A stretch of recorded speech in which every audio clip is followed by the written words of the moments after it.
This is a CBS News Special Report. Good afternoon, everyone. I'm Maurice DuBois. We are coming on the air now because Pennsylvania's Governor Josh Shapiro, you can see him right there, and law enforcement about to give an update on the attempted assassination of former President Trump. Let's listen in. Their neighborhood. I've just come from a briefing with the FBI and the Pennsylvania State Police. I'm joined today, of course, by Colonel Christopher Paris of the Pennsylvania State Police. Law enforcement will have more to share throughout the day, but I'd like to make a few comments separate from the ongoing investigation. First and foremost, the assassination attempt on the former president, Donald Trump, last night was absolutely unacceptable and tragic. Lori and I are grateful that the former president is safe and, according to him and his team, is fine.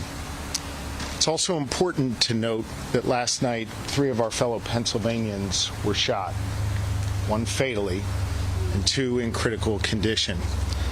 I've just spent time speaking to the families, and I want to offer my prayers and the prayers of all 13 million Pennsylvanians for the 2 individuals who are being treated at this time. We lost a fellow Pennsylvanian last night, Corey Comparator. I just spoke to Corey's wife and Corey's 2 daughters. Corey was a girl dad. Corey was a firefighter. Corey went to church every Sunday. Corey loved his community. And most especially, Corey loved his family. Corey was an avid supporter of the former president and was so excited to be there last night with him in the community. I asked Corey's wife if it would be okay for me to share that we spoke. She said yes. She also asked that I share with all of you that Corey died a hero, that Corey dove on his family to protect them last night at this rally. Corey was the very best of us. May his memory be a blessing. Last night was shocking for this community and for this Commonwealth, and I know for this country. Political disagreements can never, ever be addressed through violence. Disagreements are okay, but we need to use a peaceful political process to settle those differences. This is a moment where all leaders have a responsibility to speak and act with moral clarity, where all leaders need to take down the temperature and rise above the hateful rhetoric that exists and search for a better, brighter future for this nation. It's the work that I try to do every day here in the Commonwealth of Pennsylvania. And that's the work that falls to each and every American right now. And so I ask that you join me in prayer for the 2 Pennsylvanians who are in critical condition, that we continue to wish for a full and speedy recovery and pray for the former president, and that the Comparator family remains in our thoughts and prayers. They have some very challenging times ahead of them. They will have an empty seat at the dinner table for the rest of their lives. But we need to make sure that Corey's memory is forever a blessing. And here in Pennsylvania, we will see to it that that is the case. And with that, I'll be happy to try and take a few of your questions. Governor, a lot of folks are starting to ask the tough question about whether that building that the shooter accessed should have been secured. Should it have been secured? And do the Pennsylvania State Police have any responsibility to have security? I'm not going to get into any questions answer any questions regarding the ongoing investigation. I trust that the FBI and the Pennsylvania State Police will keep you posted throughout the day and in the days ahead as to their investigation. Governor, there were some concerning items that the police had found in the suspect's vehicle. Do you have any update on those? And are you confident at this point the threat is over, that he acted alone, and that the public is in fact safe? The investigation is ongoing, and law enforcement will update you on the status of their investigation throughout the day. Can you share any more about your communications with former President Donald Trump or his team? I have not spoken directly to the former president. I have wished him well. I think multiple times last evening through statements Lori and I have. The people of Pennsylvania, I know, were praying for him. And again, according to his team and himself, it seems as though he will be fine, obviously, relatively speaking. And we're glad to see that. Violence is never acceptable. I should also let you know that I did speak to President Biden. He called me last night to make sure that here in the Commonwealth we had all the resources we needed. I assured him that we did. At the time, he had yet to speak to President Trump. I think they connected later in the evening, and he wanted me to know that he was trying to reach out to the former president. I think that that was the honorable and right thing to do, and I'm glad that President Biden did that. We have no unmet needs at this time, and we're working in concert with our federal partners, and I let the president know that. Governor, have you talked to the families of those two who were critically injured, and do you have an update on their condition? I spoke to the family of one of them, and the other left a detailed message, and I'm not going to get into their status. That'll be shared by the Pennsylvania State Police and or the family later today.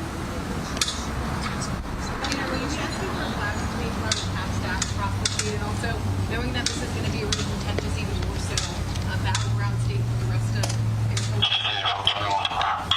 what would your message? Can I say, I just missed the last part of what she said. No problem. The first was about the flags. The second, knowing that this is going to be even more contentious now in the state of Pennsylvania and that we're divided here, what is your message to people who live here? I have directed that flags be flown at half-staff in Corey's memory, and our chief of staff is working through that process now. My message to all Pennsylvanians, my message to all Americans is to be firm in your beliefs, to believe what you believe, to advocate for what you believe, and to be engaged in the political and civic process, but to always do so peacefully. To remember that while we may be Democrats or Republicans, above all else, we are Americans.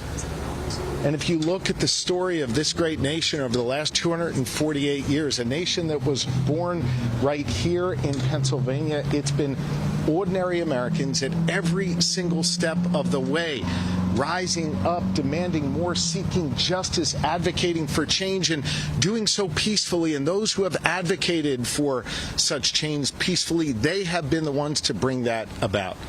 We have to remember that even in these times where there are real divisions, that we have to address those divisions through engagement in the political and civic process in a peaceful manner. That is incumbent upon all political leaders of all parties, and it is incumbent upon the public. I will tell you that notwithstanding the tragedy that we saw last night here in Butler, the awful tragedy, that every day when I'm around Pennsylvania, I see the very best of Pennsylvanians. People who do have fervent beliefs, people who do have passionate beliefs, but who engage in a peaceful manner, and who love their neighbors, and who engage with people in their communities, even those that they might have differences from.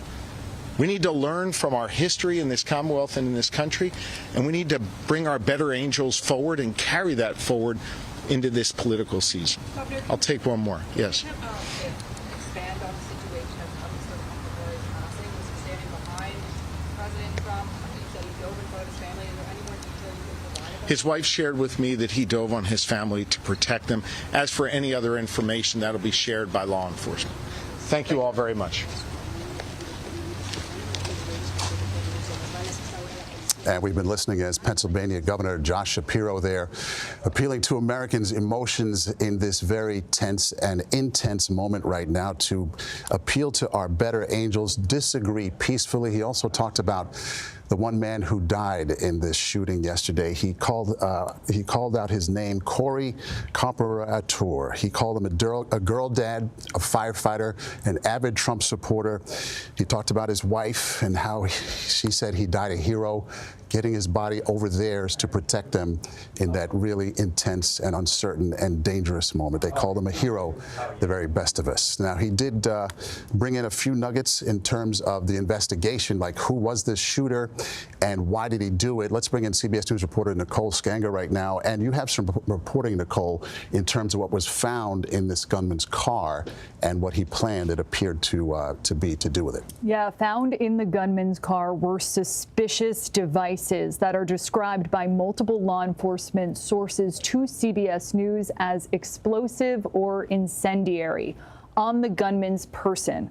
There was a device appearing capable of triggering or initiating those devices in the vehicle remotely. So a lot of concern about just beyond the weapon, that AR-style rifle that the gunman had on him, a separate attack with the vehicle and the gunman itself. We're also learning from law enforcement a little bit more about that weapon.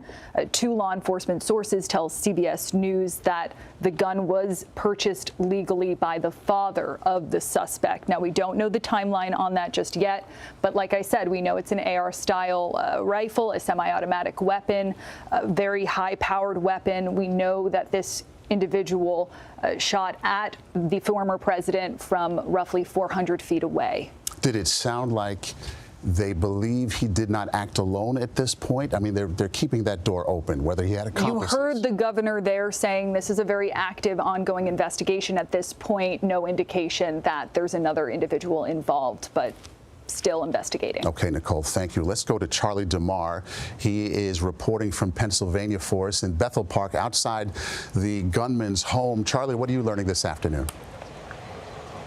And Maurice, this is about as close as we can get to the home, as law enforcement has been zeroing in on that 20-year-old's home since the middle of the night, shortly after that shooting, not far from where we are. What we can tell you is within about the last hour or so, we've seen a county bomb squad vehicle go to the home, and that tracks with Nicole's reporting of those potential explosive devices and incendiary devices that were found in his car. What we've been able to gather so far about this 20-year-old shooter is that he graduated from a local high school here in 2022.